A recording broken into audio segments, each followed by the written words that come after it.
With the rise of woke ideologies across mainstream media, few movies nowadays allow themselves to explore more tough-minded, lethal, and masculine men due to the spread of this idea that men nowadays should be, more in touch with their emotions. But I think Hollywood fails to realise that no one actually wants this from characters who are meant to be tough-minded, lethal, and masculine. For example, the reasons we like characters like James Bond or John McClane so much is because they weren't emotional people. They thought rationally, prioritised the mission, and didn't take stupid actions based on their feelings because they didn't want to convey, toxic masculinity. If masculinity is so toxic, then why did 50 Shades of Grey sell over 150 million copies? Anyway, one of the movies that conveys a lethal man is Wanted. The film stars James McAvoy playing a man named Wesley who learns that his long-lost father is an assassin, but when his father is murdered, Wesley is recruited into his father's secret organisation. It's a story of discovery, confrontation, and a lot of twists and turns along the way. So the movie starts off with Wesley in an office working a 9 to 5. He clearly hates the job and also his life, and the only people who he thinks care about him are his girlfriend and co-worker, who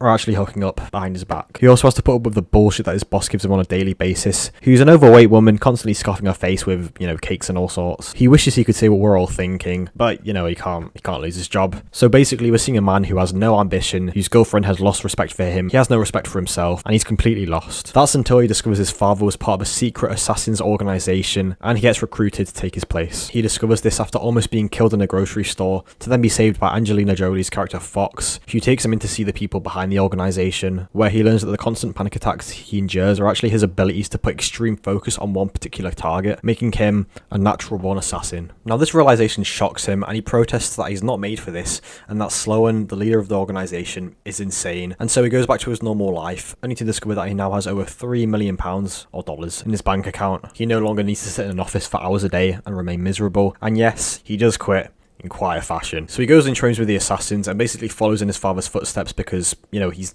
born to do this basically, and he's not going to put his gift to waste.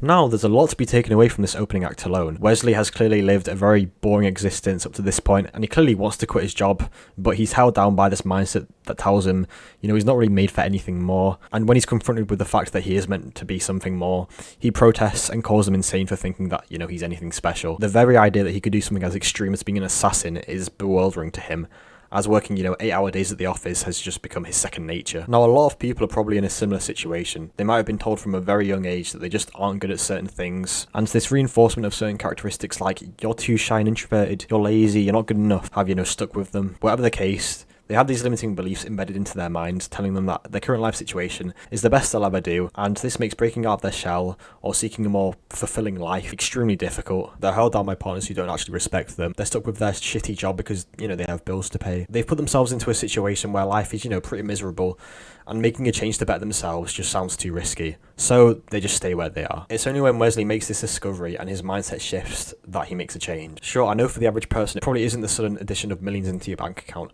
or the fact you have a natural gift for something like, LeBron James does with basketball, or Wesley has with being an assassin. But Wesley's identity changed with this discovery. He went from just the average guy to an assassin because his identity was now that of an assassin. And obviously I'm not telling you to be an assassin, but if you want to do or become a certain person, you have to change your beliefs about yourself and your identity. For example, my beliefs used to be that I'm not good enough to be a YouTuber, and my identity was someone who would easily procrastinate. But I changed my beliefs to someone that can make entertaining and engaging YouTube videos, which obviously I try my best to do.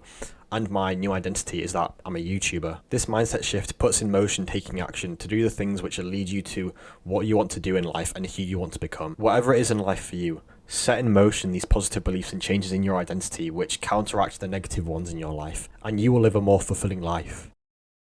Anyway, I've done my little motivational speech. Back to the movie. So after a bunch of training scenes with curving bullets and cool action, Wesley and the others go to find the man who tried to, kill Wesley originally, where we get a cool chase scene on a train, and we come to learn that this man is actually Wesley's real father. Wesley finds out that he was actually recruited to kill his father because he's the only person in the organisation that his father wouldn't kill. And after Wesley survives the fall from the train, he goes to assassinate the organisation and reveals to everyone that, in fact, the whole organisation is a scam. Everyone in the organisation is someone who was actually meant to be killed by the organisation in the first place, as all their names were written in this code by people from centuries ago. And when Wesley's father discovered this, he rebelled against Sloth, who has now lied to everyone that he's recruited. They're all meant to be dead.